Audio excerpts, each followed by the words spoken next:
gardenia, and how lucky are you that you can actually get to grow gardenias at your own home. These are M46292. These remind me of my dear friend Joan Rivers. She loved gardenias. I know she did. And at her memorial, by each guest book, because there were so many people there were gardenias floating in water all throughout the service. It was lovely. Just beautiful.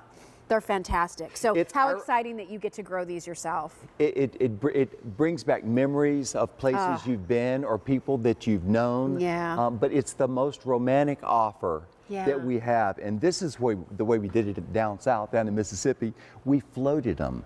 So we floated them in a bowl like this, and if you're having a party, you're floating them there. You can still see the people on the other side of the table. All the fragrance is there. But this Patio Perfect Buttons Gardenia was a game changer in the industry. This is the only gardenia, listen to this. Listening. That never stops blooming all season long. Really? The other ones had one season of bloom, that was it. This is non-stop blooming. They've quit growing the other ones because of this one. It's compact. Wow. You bring it in the wintertime if it gets below 15 degrees. And you've got a beautiful plant with glossy green foliage and lots of blooms. And is this what we're sending out? Yes, child. Look what we're sending out here, everybody. So that's what it looks like, but this is what we're sending you. And this is a really nice sized plant. It is a nice sized plant. In a gallon pot, right? You go to buy the gardenias in the store, and you typically will find the one that blooms the one time. They're certainly lovely, but I want it all the time. This fits in with our whole idea of having perpetual blooms all the time. Yes. But bringing this inside and putting it in a sunny window in the wintertime is the trick to go. And what I do, again, I sit the pot in a gravel saucer and I have water in there, and that just lets off humidity. And so the plant likes the humidity. It's kind of like that pan of water that you used to put on the radiator when you couldn't afford to live in a really good apartment for the humidity. But doing that for your plant's a good thing. But you'll have the most romantic thing. One blossom, by the way, one blossom will perfume an entire room. So it's not like you have to have a bouquet. Right. Oh, can you imagine sitting out on your deck and patio with this blooming with all of this I don't have to imagine it because I have it. You have it. That's what I do. I've got a small walled garden, and I want to have things because it's not just about the beauty of the flowers or the butterflies or the hummingbirds. It's also the fragrance. You've got to hit all the bells and the whistles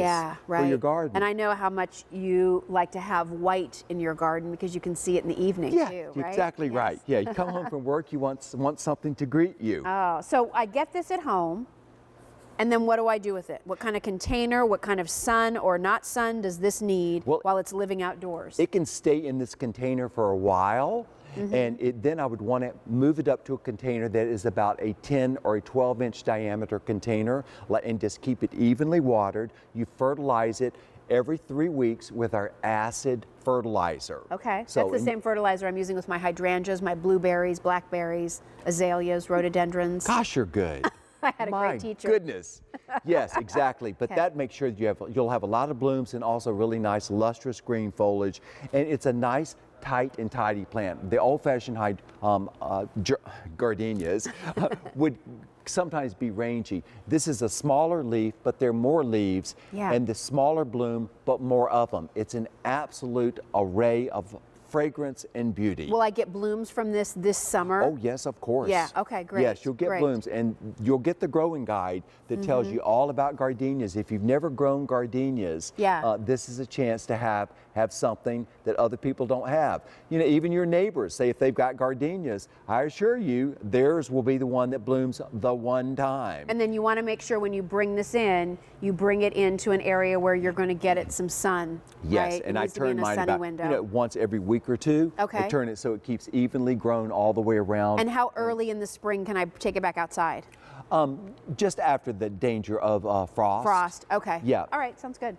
Southern California, those areas, they can pretty much leave it out year round. Stay it all the time. Right? If you're down in Palm Beach, they stay out all the time. In Orlando, all the time. Even in South Mississippi, all the time. Because as I mentioned, they'll take down to 15 degrees. Yeah, and we've been talking about how, you know, many things in this show allow you to have cut flowers. And this is another one where you can just go out and snip a couple of them and bring them indoors, and your whole house is just going to, like, every time you walk by it, it's like, oh, it's intoxicating, right? But, you know, back in the day, in the old-fashioned days, you know, with those beautiful Nora Films and all that. Yeah.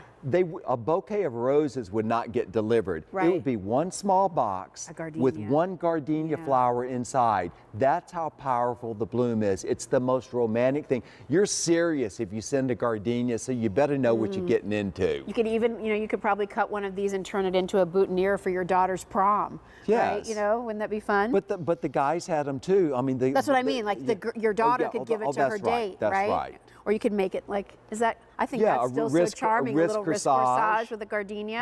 I love that. I thought you might. It's like those little old-fashioned touches. I like that, right? Well, it's good. It's nostalgic, and sometimes just the smell of a certain flower will take you away.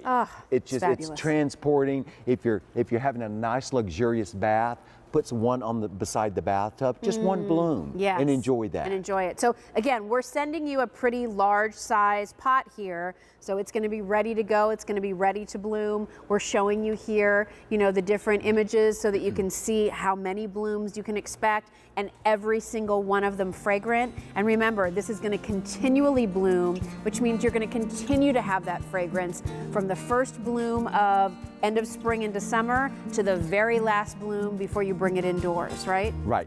The only gardenia that never stops blooming. Never stops blooming. I love it. So that's called our Patio Perfect Buttons Gardenia M46292. All right, time for Shasta Daisies. Exactly. You ready? Come on over.